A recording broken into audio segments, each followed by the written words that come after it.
saade, mis teed jätkub ja nii nagu inimene peab käima regulaarselt juuksuri juures, nii on tegelikult ka lemmikloomaga.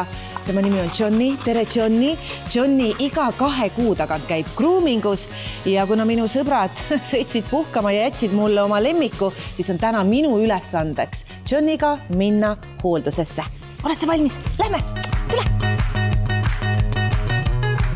Kristina, Johnny tuli täna siia groomingusse väga hea meelega. Kas kõik lemmikloomad tulevad alati niimoodi siia? Ei, absoluutselt mitte kõik. Mõned hea meelega tervitavad, teevad suure ringi ja tahavad ära minna, aga peab ikka käima. Miks peab üks lemmikloom groomingus käima? No puhtus on tervise alus. Ja see ei tähenda seda, et groomingut on vaja teha ütleme kassile või koerale ainult siis, kui ta käib näitusel, ehk et ikkagi ka nii-öelda kodulemmikloom peaks leidma selle aja.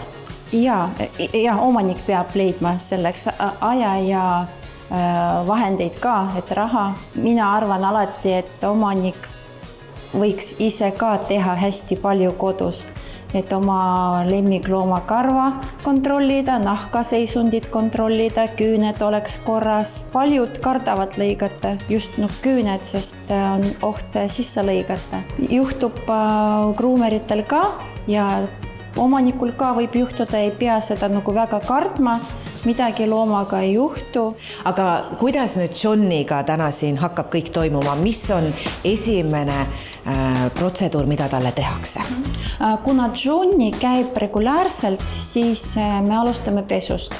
Kui oleks koer, kes ei käinud pool aastat või kauem ja tal oleks hästi palju seda aluskarva sees, siis ma kammiks seda välja ja siis hakkaks pesema. Aga Johnnyga alustame vannist. Vannis me peseme 2-3 korda tavaliselt, paneme balsami ja vannis kammime välja ka, et balsamiga ja šampooniga tuleb välja aluskarva ilusti. Ja vannitamisel on ka massaaž. Ja koerad naudivad väga. See on ikka lõdvestab ja me masseerime teda ja ta rahuneb maha. Aga kuidas sa saad seda kõike teha siis, kui loom on stressis, kui ta võib-olla on ka kergelt agressiivne? Mõnikord omanikud jäävad, rahustavad. Mõnikord peab kasutama suukorvi. Me kõik vist kardame hambaarsti, aga teame, et peab käima. Meil on ka selline teenus, et omanik ise tuleb peseb. Et see on ka võimalik, sest paljudel ei ole ka vanni kodus, et on dušinurgad või midagi, et siis siin võib teha kõik see mustus, karv, see jääb siia. Siin on vahendid, siin on need kinnitused, et loomale turvaline ja omaniku jaoks ka mugav.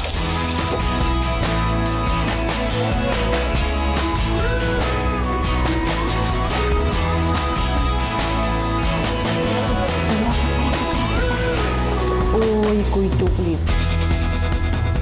Siis kui võtame fööniga, et veel lendab välja lahtine aluskarv, see on vist kõige olulisem omaniku jaoks, et koer tuleks ja kodus oleks ikka puhtad põrandad.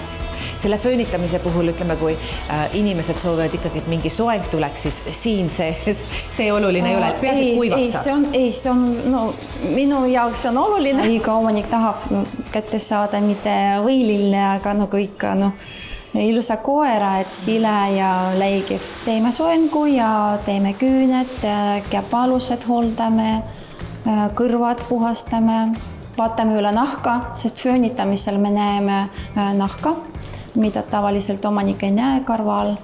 Ja kui midagi märkame, siis alati ütleme.